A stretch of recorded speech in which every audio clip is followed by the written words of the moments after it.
আসসালামু আলাইকুম প্রিয় দর্শক। আসলে যতই দিন যাচ্ছে অবাক হচ্ছি। কি কারণে? কারণটা হচ্ছে আপনারা অনেকেই দেখেছেন আমাদের জামাতের আমির উনি খুব কান্নাকাটি করছেন। কিন্তু কেন? কারণ হচ্ছে তিনি বোঝাতে চাচ্ছেন যে শেখ হাসিনা কান্নাকাটি করে মানুষের মন জয় করেছিলেন। তদুদূরভাবে উনিও কিন্তু কান্নাকাটি করে মানুষের মনটা জয় করার চেষ্টা করছেন। কিন্তু আমরা কি দেখলাম? আসলে কি কান্না? না প্রিয় দর্শক, এটা কান্না নয়। এটা আপনারা অনেকেই বুঝেছেন। অনেক সামাজিক যোগাযোগ মাধ্যমে এসেছে এবং আপনারা চাইলে আবারও সেটা দেখে নিতে পারেন যে এটা ছিল একটা অভিনয়। অভিনয় জগতে যে কান্না হয় সেটা আসলে অতটা বোঝা যায় না যে এটা অভিনয় ছিল। কিন্তু তারটা কিন্তু পরিষ্কারভাবে বোঝা গিয়েছে।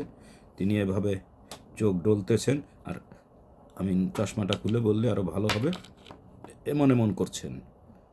হ্যাঁ, আর এক জায়গায় দেখেছি একটা বাচ্চাকে কোলে নিয়েছেন, বাচ্চাকে কোলে নিয়ে এমন এমন এমন এমন করছেন। তো যার কারণে এটা কিন্তু খুবই স্পষ্টত বোঝা যায়, crystal clear, like day lights.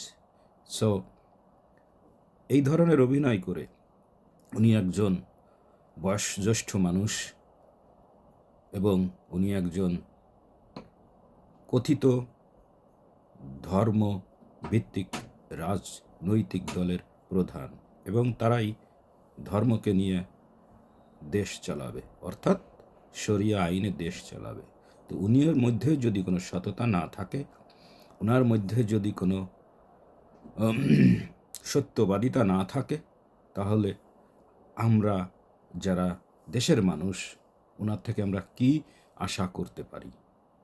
স্পষ্টতই বোঝা যায় যে না, এই ধরনের মানুষ যদি দেশ চালানোর দায়িত্ব পায় তাহলে কিন্তু আমাদের ভবিষ্যৎটা ভালো না। তো যাই হোক, আপনারাও জেনেছেন ব্যাপারটা।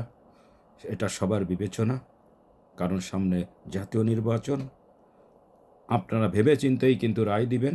তবে অনেকেই জানে এবং আমিও সেটা দৃঢ়তার সাথে আল্লাহর উপরে ভরসা রেখে আমি বলতে পারি যে তারা বিপুল ভোটে পরাজিত হবে ইনশাআল্লাহ। ধন্যবাদ সবাইকে। সবাই চোখ মুখ খোলা রাখবেন, ভালো থাকবেন। কথা হবে আবারও। আসসালামু আলাইকুম।